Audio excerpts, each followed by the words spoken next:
this lab, we are going to look at ranking salt solutions based on pH. So you should click here and that'll pull up the lab report. You can see it here.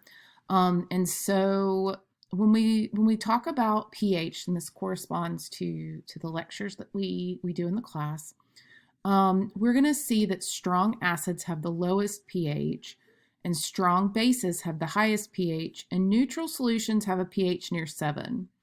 Weak acids will have a pH between 1 and 6, and weak bases between 8 and 14. The exact order of weak acids and weak bases is determined by comparing ionization constants. This says to arrange the solutions in order of increasing pH and state why you placed them in that position. You haven't measured any of these pHs yet. So what I'm looking for here is you put them in order of increasing pH, right? Acids to bases. That's what we're looking for here. And then you need to give a reason. And this reason should be based on something that you have looked at, that we have talked about in class in Chem 103, not a reason based on like making a measurement, if that makes sense. I'm not going to come through and grade you based on, oh, well, they should have known that HCl was a much stronger acid than something else, right? H2SO4, right? Both of those are strong acids. HCl and H2SO4, both of those are strong acids. So I'm not going to grade you based on that, but what I would grade you on is you should know from our lecture that HCl and H2SO4 are strong acids, and so they would start here with low pHs, right? But what order you put those in, it's not really something that you can determine here making predictions, okay?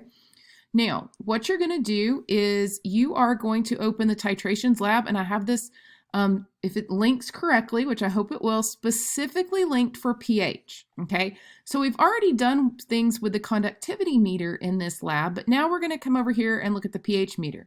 Again, if your pH meter doesn't show up, you can just click here and you should be able to see the pH, okay?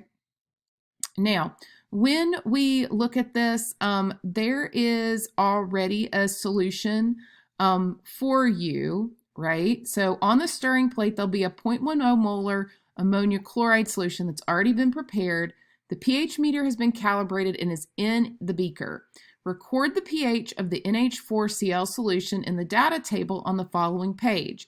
Now, you want to make sure that you record the actual pH that you see. So you're going to see some fluctuations with any sort of instrument. And so, you may say, okay, it's kind of fluctuating back and forth. So maybe you put 5.20 and your friend puts 5.22. Both would be considered correct because we're seeing some of those fluctuations.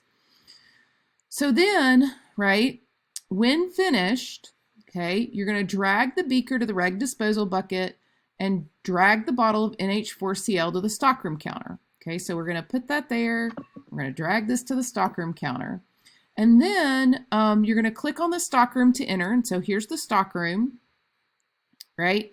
And you'll double click on the NH4Cl bottle to return it to its shelf. Now, when you do this, it doesn't do anything here. You just need to, you can clear the lab, right, to get something else. The way that this worked is you used to actually go into a stockroom. You don't anymore. You select the stockrooms here, okay? So you are now going to click on the baking soda here and the potassium nitrate here.